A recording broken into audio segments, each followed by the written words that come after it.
All right, so backups. Like the unsung heroes of any home lab worth its salt. Yeah, Right. absolutely. You pour so much, I don't know, like time and energy, not to mention actual money, into building this awesome home lab setup. But then, like, what happens when something goes wrong? Right. Because it's going to happen. It's not even if, it's when, right? Yeah. So today we're diving into this guide all about building a really strong backup system for your home lab. Yeah, makes sense. Because nobody wants to start from scratch, Oh, tell me about it. Nobody wants to rebuild their entire setup. especially if you can avoid it, right? Exactly. So this guide jumps right into this whole idea that, and I think a lot of people think this, that RAID is like all you need. Mm-hmm. Now, obviously RAID is important, but this guide is saying it's just the tip of the iceberg. Yeah. What are your thoughts on that? Yeah, it's kind of like Riot is good. Like if you think about it as your server's like safety net, Okay. built in if a single drive fails. Yeah. But you need a safety net for like your whole setup. Yeah. Something that's going to protect you from, oh no, did I just delete that folder? Or your entire system just decides to have a meltdown. Exactly. RAID is like, it's super important. Don't get me wrong. I'd still recommend like RAID 1 for that real time, like, oh, okay, Peace of mind. peace of mind. Or even RAID 5 or 6 for that extra redundancy. Yeah. But it's not the end-all be-all of data protection. Okay. So RAID, important, but not the whole story. Right. Speaking of stories, Mm-hmm. this guide brings up this like almost mythical 3-2-1 rule of backups. Yeah, the 3-2-1. It's like, almost legendary in data security. Okay, well, spill the beans. What is the 3-2-1 rule? 3 copies of your data, Okay. 2 different types of media, Okay. and 1 copy offsite. Gotcha. That's it. The holy trinity It is. of data protection. Yes. Okay, well, walk me through the why here. Like, why is it so important to have all these backups in different places? Okay, so imagine this, right? Okay. Your hard drive Uh-huh. decides to just stop working. Okay. Gone. All right. Kaput. Yeah. But you're prepared, right? Because you got a backup Sure. on an external drive. Yeah. Breathe a sigh of relief Phew. until you realize both your computer and that external drive were a little too close to that coffee spill. Oh, come on. Nobody's that unlucky. Yeah. Maybe, maybe not. But that's where the offsite backup comes in. Sure. Saves the day. Whether it's cloud storage or a drive stashed at a friend's place, Uh-huh. having that offsite copy ensures that even if, like, your home base is gone, Yeah. your data's fine. So one, to prevent a total meltdown, different media types. Yes. Why is that so important? Why not just another hard drive? So different storage mediums have different weaknesses. Okay. Hard drives fail, SSDs can fail, even the cloud, Got it. It's not perfect. Yeah. So by diversifying your backup media, you're basically hedging your bets against any one type failing, catastrophically. Don't put all your eggs in one basket, Exactly. especially when those eggs are your precious data. Very important eggs. Yeah, exactly. So we've got multiple copies, different storage types, but how do we manage all this? This is sounding a lot like data juggling over here. Yeah, and that's where the guide's layered approach comes in. Okay. It's less about juggling and more about creating a system that works for you, Okay. starting with those essential local backups. All right, so back to basics. We're talking like an extra hard drive, a NAS, like give me the rundown. All right, so back to basics. We're talking like an extra hard drive, a NAS, like give me the rundown. Yeah, exactly. Having that really available copy, on your network. Okay. External drive is like a, simple starting point, Sure. but a dedicated NAS gives you that like central storage hub Right. accessible from any device on your network. Convenient. Yeah. But what about those of us who are like constantly tinkering, saving new versions of files every couple minutes, I can't imagine like backing up my whole system every time I hit Streol. Oh, yeah. For those constant updates, you need like frequent local backups. Yeah. It's kind of like, those quick saves in video games. Yeah. You're not saving the entire game progress every time, Yeah. just your latest, accomplishments. I like that. That's a good analogy. Yeah. So, but does this guide give us any like specific tools for managing this like constant flow of backups? It does. It mentions rsync. Okay. It's a command line tool, Okay.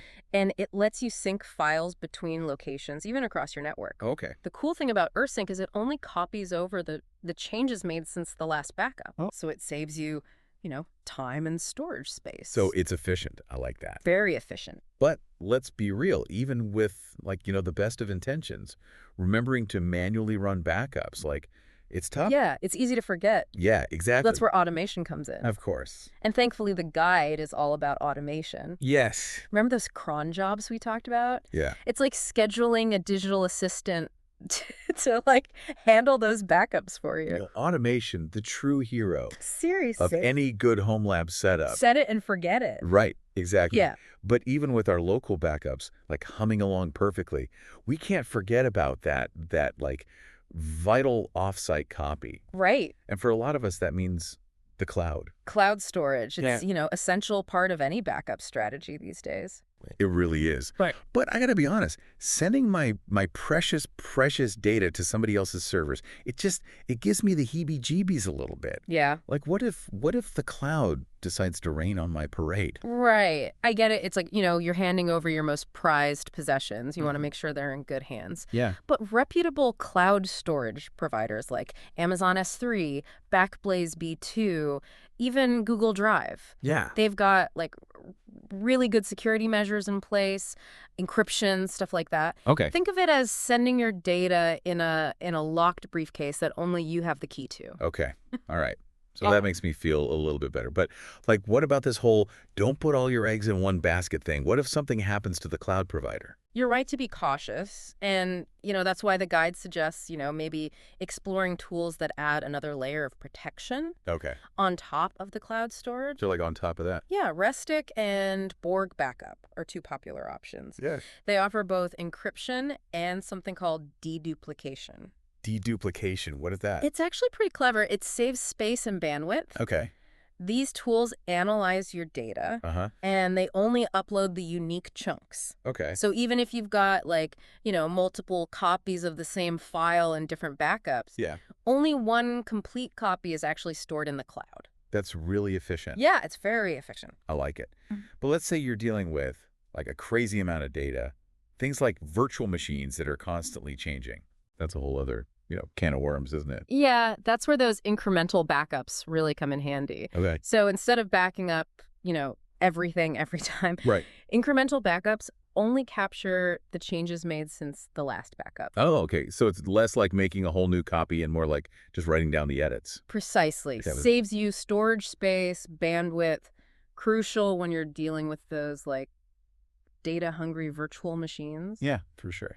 And for even more protection, the guide suggests looking into, snapshots. Snapshots. I feel like I've heard that, but it always sounded kind of like time travel or something. Yeah, it's not as complicated as it sounds. Think of a snapshot as like a photograph Okay. of your system settings and data at a specific moment. So if something goes wrong, you can basically revert right back to that previous state. Oh, wow. Like nothing ever happened. That's pretty powerful. It is. I feel like we're getting maybe a little too far down in the weeds here, like too many technical details. Yeah. Can we bring it back to like the big picture? Absolutely. The key takeaway here is like there are layers to this. Okay.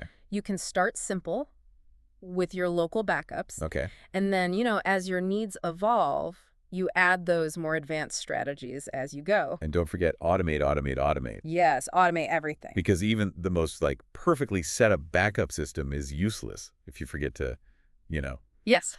to actually like run the backups. Yeah, exactly. Because like life gets in the way, you get busy, you get distracted. Get out. Automation, The best. it takes that human element out of it. Which is why I'm a huge fan. But okay, I have a confession to make. Okay. I have definitely had those moments of like sheer panic when I realize I haven't tested my backups in a while. I'm a big procrastinator. You're not alone. Okay. A lot of us are. Okay, few. Yeah.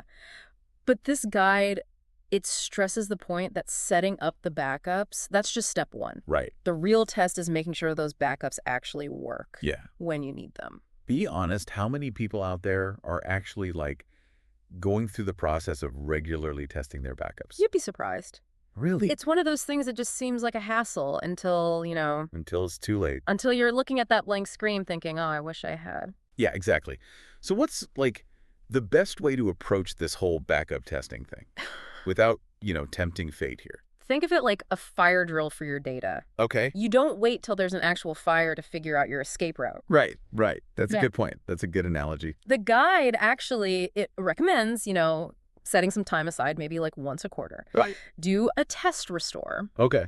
Pick a few important files from your backups, see if you can restore them Okay. to a different location. Just like a quick spot check, make sure everything's working the way it should. And if it's not? Then you just saved yourself a massive headache down the line. True. True. Because here's the thing.